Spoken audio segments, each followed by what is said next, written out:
Hey guys. 1970 UK 1 penny coin.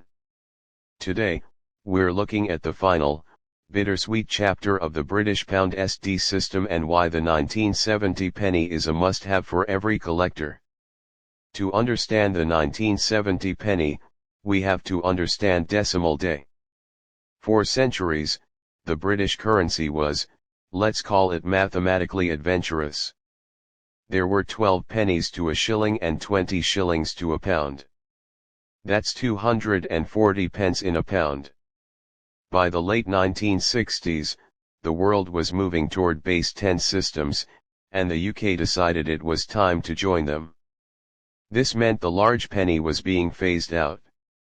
The Royal Mint actually stopped striking pennies for general circulation in 1967. Wait, if they stopped in 1967, then where did the 1970 penny come from? In 1970, the Royal Mint realized that a 1,000-year-old tradition was ending. To commemorate the death of the old penny, they did something special. They struck a final run of old coins including the half-crown, the florin, the shilling, and of course, the penny, but they only released them in proof sets. These weren't made for the local pub or the grocery store. They were struck with polished dies to a mirror-like finish, specifically for collectors.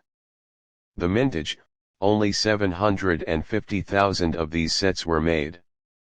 The catch, because they were only sold in sets, you will only see a loose 1970 penny if someone was brave or crazy enough to break open a sealed commemorative set and spend it. Quick note, if you find a 1970 penny and it's scratched up and dirty, it's actually more of a mystery, because it means that coin escaped its velvet-lined box and went on an adventure it was never supposed to have. Let's look at the specs. This is a big hunk of history. Composition, 97% copper, 2.5% zinc, 0.5% tin. Diameter, a massive 30.8 mm. Compare that to the tiny 20.3 mm decimal penny we use today. The reverse, it features Britannia, the female personification of Britain, seated with a trident and a shield featuring the Union Jack. In the background, you can see a lighthouse, the Eddystone Lighthouse. Interestingly, on earlier versions of the penny, the lighthouse would appear and disappear depending on the year, but for the 1970 finale, it's there in all its glory. The obverse, this features the first portrait of Queen Elizabeth II by Mary Gillick.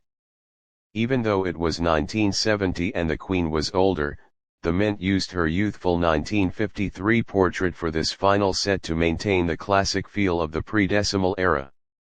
So, if you have one, are you going to retire early? Well, because 750,000 sets were produced and most were kept in pristine condition by collectors, the 1970 penny is scarce but not rare.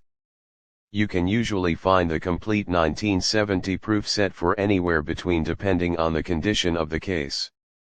Individual 1970 pennies, if sold alone, they usually go for £3 to £8. The value isn't just in the copper. The 1970 penny is the ultimate placeholder. If you are trying to complete a date run of British pennies, this is the final piece of the puzzle. Without the 1970, your collection is forever unfinished. The 1970 penny represents a moment when Britain said goodbye to the Middle Ages and hello to the modern world.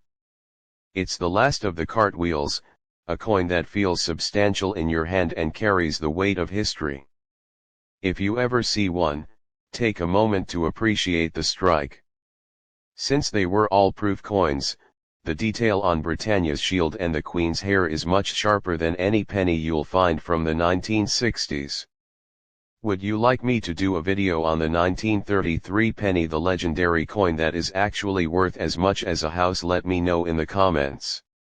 Don't forget to like, subscribe, and keep an eye on your change. Even if the 1970 penny isn't there, you never know what else might be. Thanks for watching. Hey guys. 2001 UK 1 penny coin. The British penny. It's the smallest denomination in the UK, it's often ignored, and let's be honest, it's usually the coin we leave in those take a penny, leave a penny trays. But today, we're looking at a very specific year, 2001. Now, you might have heard rumors online that some of these are worth hundreds of pounds. Is that true, or is it just another internet myth? Today, we're going to look at the mintage numbers, the design secrets, and the 3 specific things that could actually make your 2001 penny worth a lot more than face value. Let's talk about what this coin actually is.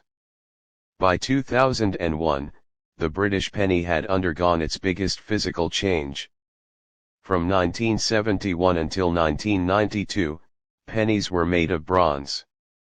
But in 1992, the price of copper went up so much that the Royal Mint switched to copper-plated steel. The magnet test: if you have a 2001 penny, grab a magnet. It will stick.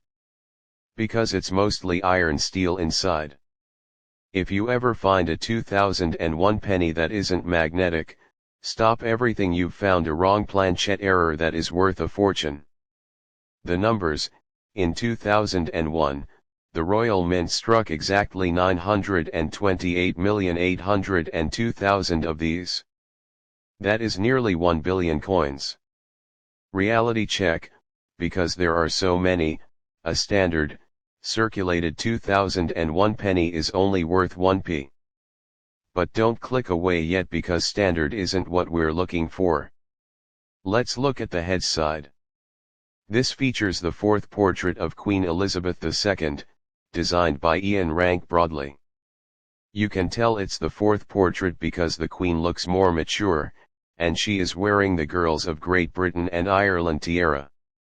If you look closely at the base of her neck, you'll see the tiny initials IRB. The reverse features the iconic crowned portcullis.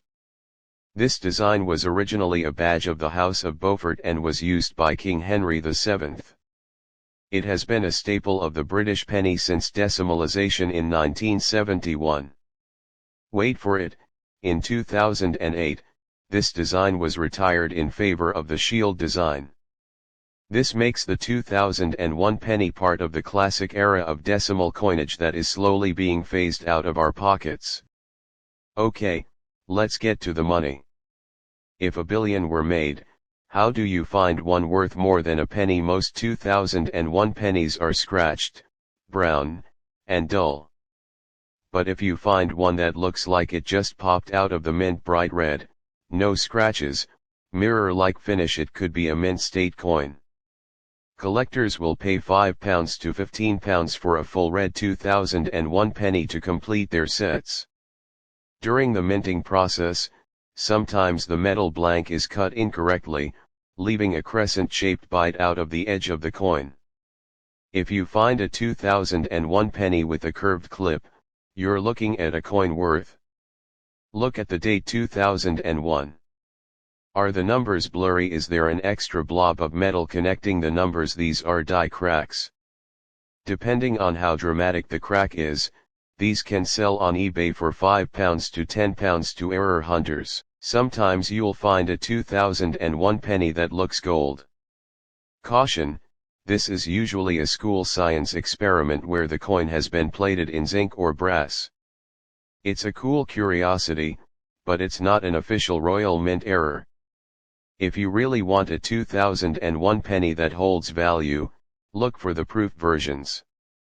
In 2001, the Royal Mint released special collector sets. These pennies were struck with polished dies and have a frosted look on the Queen's portrait. A 2001 proof penny on its own can fetch £3 to £8. There were also silver proof versions minted in 2001 as part of a special set.